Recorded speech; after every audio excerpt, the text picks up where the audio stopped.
नमस्कार, आप देख रहे हैं न्यूज स्टेट्स और मैं हूं आपके साथ मिशा सिंह।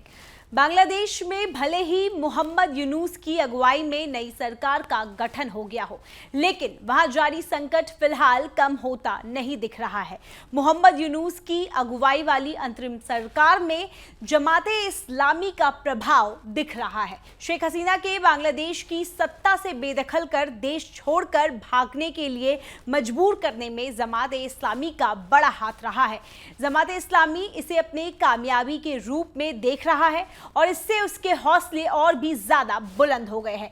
जमाते इस्लामी वही संगठन है जो पाकिस्तान परस्त है और जिसकी जड़ें काफी गहरी है। बांग्लादेश में शेख हसीना की सरकार का तख्ता पलट के बाद अब इसका अगला लक्ष्य पाकिस्तान है। पाकिस्तान में भी इसके पक्ष में प्रतिकूल परिस्थिति बनती नजर आ रही है। पहले श्रीलंका और फिर बांग्लादेश में तख्ता पलट के बाद सवाल ये उठने लगे हैं कि दक्षिण एशिया क्या पाकिस्तान तीसरा देश होगा जहां तख्ता पलट होगा। पाकिस्तान में मौजूदा समय में इसके लिए मुफीद परिस्थितियां भी बनती दिख रही है। पाकिस्तान की आर्थिक स्थिति काफी खराब है और एक पैसे के लिए वह दूसरे देशों पर निर्भर है। इतना ही नहीं, दूसरे देशों से उसे जो लोन मिल रहा है उसका अधिकांश हिस्सा पहले के लोन का ब्याज चुकाने में ही खत्म हो जा रहा है। यानी ब्याज चुकाने के लिए भी पाकिस्तान को लोन लेना पड़ रहा है। आर्थिक रूप से बदहाल पाकिस्तान में महंगाई चरम पर है। दाल चावल से लेकर पेट्रोल तक आम आदमी की पहुंच से दूर होता जा रहा है। आलम यह है कि यहाँ पिछले कई महीनों से सरकारी दफ्तर में काम करने वाले लोगों को सैलरी तक नहीं मिली है। देश में बेरोजगारी और भ्रष्टाचार चरम पर है। इससे लोगों में सरकार के खिलाफ असंतोष और आक्रोश है। लोगों की इसी नाराजगी और परेशानी को हवा देने में जमाते इस्लामी जुटा हुआ है और पाकिस्तान में तख्ता पलट की जुगत में है। पाकिस्तान में सेना के सहयोग के बिना तख्ता पलट संभव नहीं है।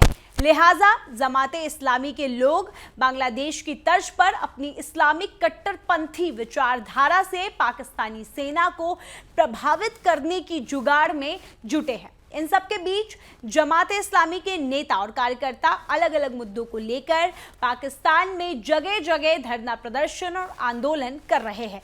रावलपिंडी जमाते इस्लामी का बड़ा धरना चल रहा है। ये लोग शहबाज शरीफ सरकार के खिलाफ बेरोजगारी, महंगाई, मुद्रास्फीति, बिजली बिलों में कटौती की मांग को लेकर प्रदर्शन कर रहे हैं।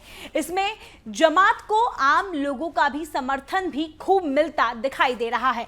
जमात इस्लामी के नवनिर्वाचित प्रमुख हाफिज नईमुर्रहमान ने शहबाज शरीफ को खुलेआम चेतावनी भी दे दी है। हाफिज नईमुर्रहमान ने प्रधानमंत्री शहबाज शरीफ को चेतावनी देते हुए कहा कि अगर उनकी पार्टी की मांगें नहीं मानी गई तो उनका हाल शेख हसीना से भी बुरा होगा, क्योंकि उन्हें पाकिस्तान छोड़कर भागने का मौका भी नहीं मिलेगा। बलूचिस्तान के एकमात्र बंदरगाह शहर ग्वादर सहित कई अन्य शहरों में पिछले कई हफ्ते से धरना प्रदर्शन जारी है। उत्तरी इलाकों में भी कई दिनों से प्रदर्शन जारी है। प्रदर्शनकारियों ने खुंजराब दर्रे के रास्ते से पाकिस्तान और चीन को जोड़ने वाले काराकोरम हाईवे को जाम कर दिया है। यानी पाकिस्तान में सरकार के प्रति लोगों में असंतोष है। हालांकि फिलहाल वहां राजनीति स्थिरता पर है, लेकिन यह कितने दिन रह पाएगा ये कहना अब मुश्किल है। पाकिस्तान में यह स्थिरता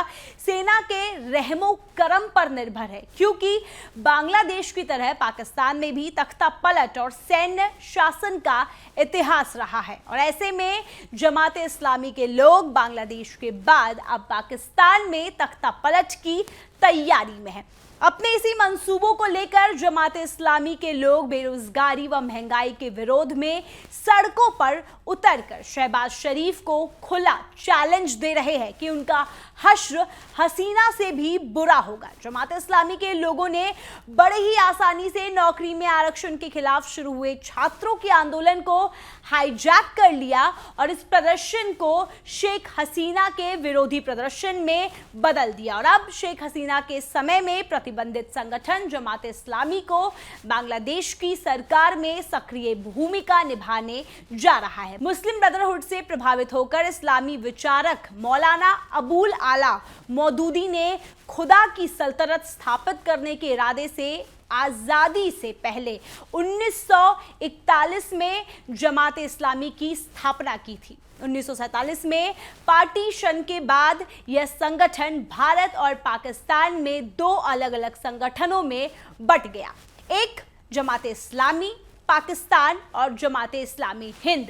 जमाते इस्लामी पाकिस्तान पूर्वी पाकिस्तान यानी बांग्लादेश में भी काफी सक्रिय रहा। जमाते इस्लामी पाकिस्तान ने बांग्लादेश की आजादी और पाकिस्तान के टूटने का कड़ा विरोध किया था। 1971 में जब शेख मुजीबुर रहमान के अगुवाई में तत्कालीन पूर्वी पाकिस्तान में पाकिस्तान से आज़ादी की लड़ाई शुरू हुई तो जमाते इस्लामी के सदस्यों ने पाकिस्तानी सेना का साथ दिया।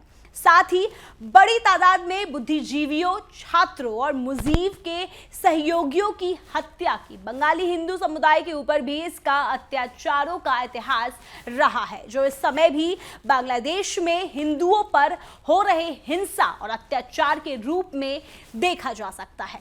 बांग्लादेश का निर्माण होने के बाद जमात इस्लामी पर प्रतिबंध लगा दिया गया। इसके बाद इसके नेता देश छोड़कर पाकिस्तान चले गए या छिप गए। लेकिन 1975 में शेख मुजीब की हत्या के बाद नई सरकार ने जमात इस्लामी से सख्ती हटा ली और इसने भी अपना नाम बदलकर जमाते इस्लामी बांग्लादेश कर लिया। साथ ही इसने खुद को राजनीतिक रूप से खड़ा करना शुरू कर दिया। इतना ही नहीं, इसके नेताओं ने 1991 से लेकर 96 और 2001 से लेकर 6 में खालिदा जिया की सरकार में भी हिस्सा लिया। देखते ही देखते कुछ सालों में यह बांग्लादेश की सबसे बड़ी इस्लामी राजनीतिक पार्टी बन गई। मात-ए-इस्लामी धर्म निरपेक्षता का विरोध करती है और इसका मकसद शरिया कानून से चलने वाला एक इस्लामी राज्य की स्थापना करना है। इसी कारण से 2013 में इसके चुनाव लड़ने पर प्रतिबंध लगा दिया गया था। जमात इस्लामी एक कट्टरपंथी पार्टी है और इसके निशाने पर बांग्लादेश में रह रहे हिंदू हमेशा से रहे हैं। मानवाधिकार संस्था एमनेस्टी इंटरनेशनल की रिपोर्ट के मुताबिक जमात इस्लामी के निशाने पर हमेशा से बांग्लादेश में रह रहे हिंदू रहे। एक आंकड़े के मुताबिक 2013 से लेकर 2022 के बीच में बांग्लादेश में हिंदुओं पर 3600 से ज्यादा हमले हुए हैं। इनमें से ज्यादातर हमलों में जमात इस्लामी का हाथ रहा है। ऐसे में बांग्लादेश में यूनुस की अगुवाई में गठित नई सरकार पर भारत की पैनी नजर है। यूनुस सरकार जमात इस्लामी और बीएनपी सक्रिय भूमिका में वह कुछ चिंता और आशंका जरूर बढ़ गई है। खासतौर पर जमात इस्लामी का रवैया हमेशा से भारत विरोधी रहा है। शेख हसीना के तख्ता पलट के बाद जिस तरह से हिंदू धार्मिक स्थलों पर हमले हुए हैं उसमें भी जमात का हाथ ही है। न्यूज नेशन अब व्हाट्सएप पर खबरों के ताजा अपडेट के लिए न्यूज नेशन के इस क्यूआर कोड को स्कैन करें।